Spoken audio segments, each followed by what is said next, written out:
I'm Cute Spooky, and today I'm yapping about 5 upcoming cozy games I cannot wait to play. From magical school adventures to island escapes and everything in between, these are the titles that look perfect for winding down and getting comfy. Let's jump right in. The first game is Wildekin. Wildekin is a 3D pixel art adventure where up to 4 friends can build, explore, and survive. You start by creating your Wildekin, and there are a lot of different animals to choose from. The trailer features a snail, and I think it's so cute. There are different islands to explore, enemies to fight, dungeons to explore, and treasure to loot. There's also cozy life sim elements like building, crafting gear, decorating with furniture, and growing crops. It's also part town management as you construct your village and assign jobs to Wildekin you've rescued. There are also seasonal events and contests to take part in. It sounds like it'll be the perfect blend of survival game and cozy life sim, and the multiplayer is a nice bonus. I'm always on the lookout for cozy multiplayer games to play with my friends. The second game I'm looking forward to is called Hosey.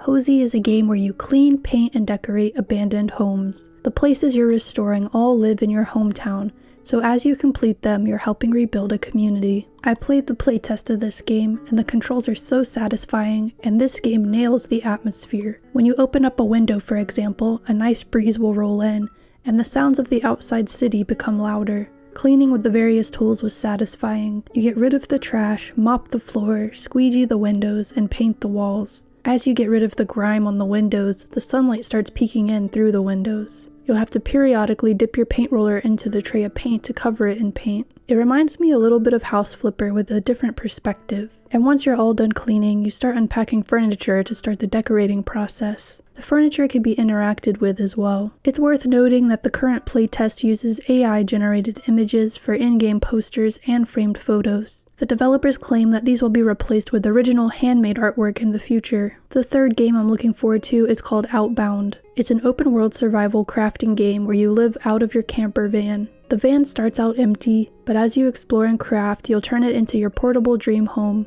The camper van works off of sustainable energy like water, wind, or solar. You build and decorate your base over time while also crafting workstations and tools to help you gather resources and refine them. You can also create gardens to grow delicious plants and mushrooms, which can be cooked and consumed. Outbound can be played solo or with up to 4 players in co-op. I think it'll be a fun co-op adventure that feels like one big road trip. And I'm very curious how big and fancy the camper van will become over time. The fourth game I'm looking forward to is Star Sand Island. I've already made 2 videos about this game, so check those out if you're interested. Star Sand Island is an anime-style farming sim where you'll farm, fish, tend animals, customize your home and vehicles, explore beaches, forests, hidden ruins, and forge relationships with locals. What really sets it apart from other farming sims is how in-depth the relationship system is. NPCs aren't just give gifts, raise love meter mechanics. They have memories, personal ambitions, moods, and independent behaviors. Their interaction with you changes depending on how you act.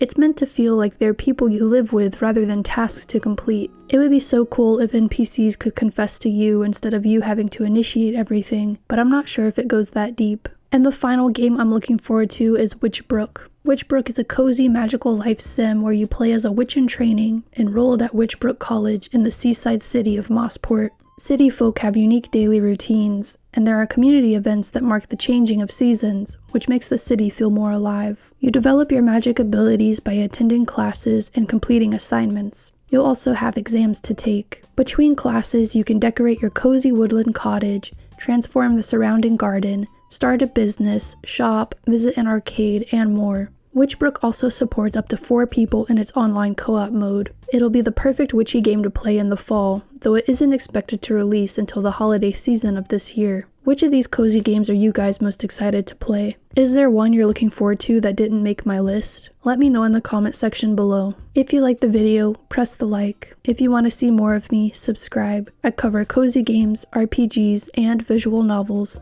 Bye guys.